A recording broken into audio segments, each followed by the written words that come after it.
le lundi 3 juin 2013, la Chambre préliminaire 1 de la Cour pénale internationale a décidé d'ajourner l'audience de confirmation des charges dans l'affaire Le Procureur contre Laurent Gbagbo et de demander au bureau du procureur de soumettre des preuves additionnelles ou de conduire des enquêtes supplémentaires sur un certain nombre de points. Les juges ont considéré, à la majorité, que les éléments présentés par le procureur dans cette affaire ne permettent pas de décider s'il y a des motifs substantiels de croire que M. Laurent Gbagbo a commis les crimes qui lui sont reprochés. En particulier, la Chambre a demandé au procureur de présenter davantage d'informations sur la structure organisationnelle des forces pro-Gbagbo, les confrontations possibles entre ces forces et des groupes armés opposés, et sur l'adoption alléguée d'un plan visant à attaquer la population civile considérée comme pro-Ouattara. Les juges ont également demandé au procureur de présenter des informations supplémentaires sur les victimes, les préjudices qu'elles auraient subis, ainsi que leur allégeance réelle ou supposée. La Chambre a établi un calendrier de communication entre les parties, des éléments de preuve et de nouveaux documents, y compris un nouveau document contenant les charges. Le procureur devra soumettre les observations écrites finales au plus tard le 24 janvier 2014. La défense, qui aura reçu au fur et à mesure les éléments de preuve, aura jusqu'au 7 février pour y répondre. Par la suite, la Chambre rendra sa décision confirmant ou rejetant les charges dans une période de 60 jours suivant la réception des observations finales de la défense.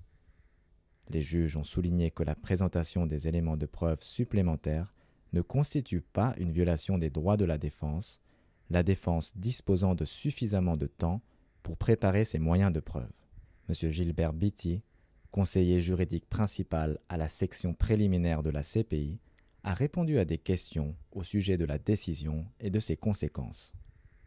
Alors hier, le 3 juin, les juges de la Chambre préliminaire ont demandé au procureur d'envisager de présenter de plus amples informations ou de conduire des enquêtes supplémentaires.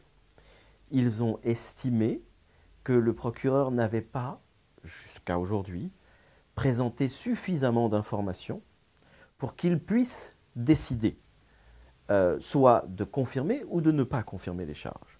Ils ont estimé que les preuves étaient pour l'instant insuffisantes, pas au point de mériter une non-confirmation des charges, mais que ces preuves n'étaient pas suffisantes pour envisager maintenant de prendre une décision sur la confirmation elle-même. Donc le procureur doit à présent envisager soit de présenter de plus amples informations, si elle a déjà ces informations, ou alors de conduire des enquêtes supplémentaires pour présenter de plus amples informations sur les 6 questions qui ont été posées au procureur dans la décision rendue hier le 3 juin.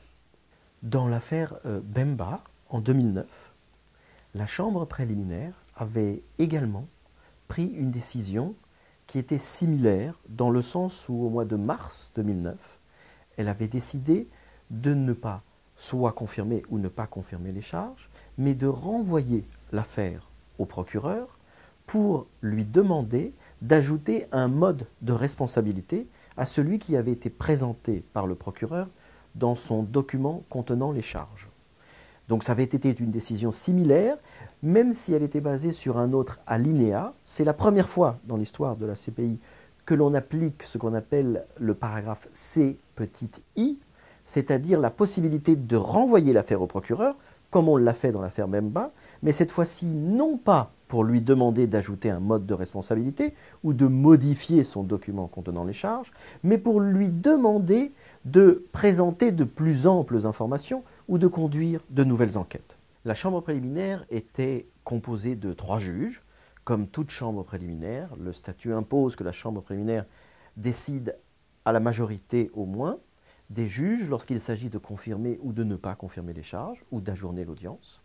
Les 3 juges qui composent cette chambre préliminaire sont d'abord la juge présidente, qui est de nationalité argentine, Silvia Fernández de Gurmendi. Il y a aussi le juge allemand, Hans-Peter Kaul, et la juge belge, Christine van den Wijngaard. La décision a été prise à la majorité. C'est le juge allemand et la juge belge qui ont pris cette décision. La juge présidente, la juge argentine, a décidé de joindre à cette décision une opinion dissidente. Comme pour toute chambre préliminaire, la chambre préliminaire avait 3 options. La première option, c'était de confirmer les charges. La seconde option, c'était de ne pas confirmer les charges. Il est aussi possible pour la chambre préliminaire de confirmer ou d'infirmer partiellement les charges. La troisième option, qui est celle qui a été choisie par la chambre préliminaire, c'est l'option qu'on appelle du paragraphe C de l'article 61, paragraphe 7, qui consiste à renvoyer en quelque sorte l'affaire au procureur, soit pour le demander d'envisager une nouvelle qualification, soit, comme c'est le cas dans l'affaire Gbagbo, pour lui demander de présenter de plus amples informations ou de conduire de nouvelles enquêtes. Durant l'audience de confirmation des charges dans l'affaire Le Procureur contre Laurent Gbagbo, qui s'est tenue du 19 au 28 février 2013, l'accusation et la défense ont présenté leurs éléments de preuve devant la chambre préliminaire 1 de la Cour. Les représentants légaux des victimes ont également eu la possibilité de présenter des déclarations liminaires et de clôture. Par la suite, les parties et participants ont complété leur présentation par des requêtes écrites. Une audience de confirmation des charges n'est ni un procès ni un début de procès. Il s'agit d'une audience publique durant laquelle la chambre préliminaire de la CPI examine s'il y a des preuves suffisantes pour renvoyer l'affaire en procès. Les juges de la chambre préliminaire examinent les charges et décident si elles sont suffisamment étayées par les éléments de preuve. La chambre préliminaire décide s'il y a lieu de tenir un procès devant une chambre de première instance composée de 3 autres juges. Elle ne statue pas sur l'innocence ou la culpabilité du suspect. La décision sur la confirmation des charges devait être rendue 60 jours après les dernières observations de la défense qui ont été présentées le jeudi 28 mars 2013. Conformément à la norme 33, paragraphe 1C du règlement de la Cour, pour être précis, on a une certaine façon de computer les délais.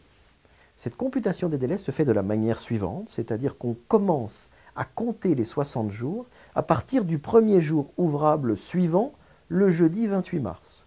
Et il se trouve qu'après ce jeudi 28 mars, il y a eu un long week-end à la Cour pénale internationale et qu'on a commencé à compter ces 60 jours, conformément à la norme 33, le mardi 2 avril. Donc si vous comptez 60 jours après le mardi 2 avril, le premier jour ouvrable suivant, c'est le lundi 3 juin.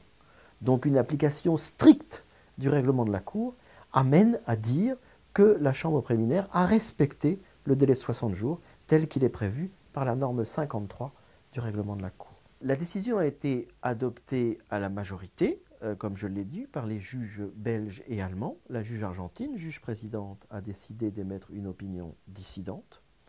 Que cela signifie-t-il? Cela signifie qu'elle avait un désaccord sur l'interprétation du statut qu'ont fait ses 2 collègues et sur le mandat de la chambre préliminaire à l'étape de la confirmation des charges. Cela n'a pas de conséquences sur la décision, puisque la décision est la décision de la majorité et c'est celle qui s'applique. Cette pratique de l'opinion dissidente est une pratique assez répandue à la Cour pénale internationale. Vous trouvez des opinions dissidentes aussi bien dans les décisions des chambres préliminaires que dans les décisions des chambres de première instance, que dans les décisions de la chambre d'appel. Donc il n'y a là absolument rien d'exceptionnel. Les 2 processus sont séparés, en ce sens que la décision prise hier par les juges n'est pas une décision sur la détention. D'abord, M. Gbagbo conserve le droit de demander à tout moment sa mise en liberté. Même s'il ne demande pas cette mise en liberté, la chambre préliminaire devra, dans un délai de 120 jours après sa décision prise en mars de le maintenir en détention, c'est-à-dire en juillet 2013, la chambre devra reconsidérer si elle le maintient en détention ou pas. Donc les 2 processus sont séparés. La décision d'hier n'implique pas que M. Gbagbo reste en détention. Pour l'instant, il le reste, mais le processus sur la détention provisoire est un processus séparé de la décision qui a été rendue hier par les juges. Cette décision n'a pas de conséquences directes pour les victimes.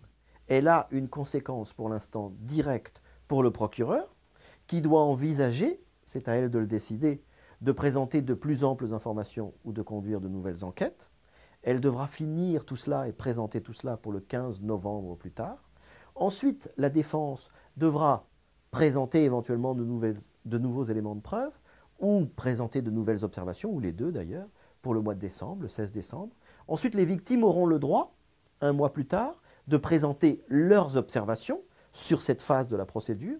Mais pour l'instant, cette décision n'a pas de conséquences directes sur les victimes et elle ne signifie en aucune façon que la chambre préliminaire ne reconnaît pas ces victimes en tant que victimes dans l'affaire Gbagbo.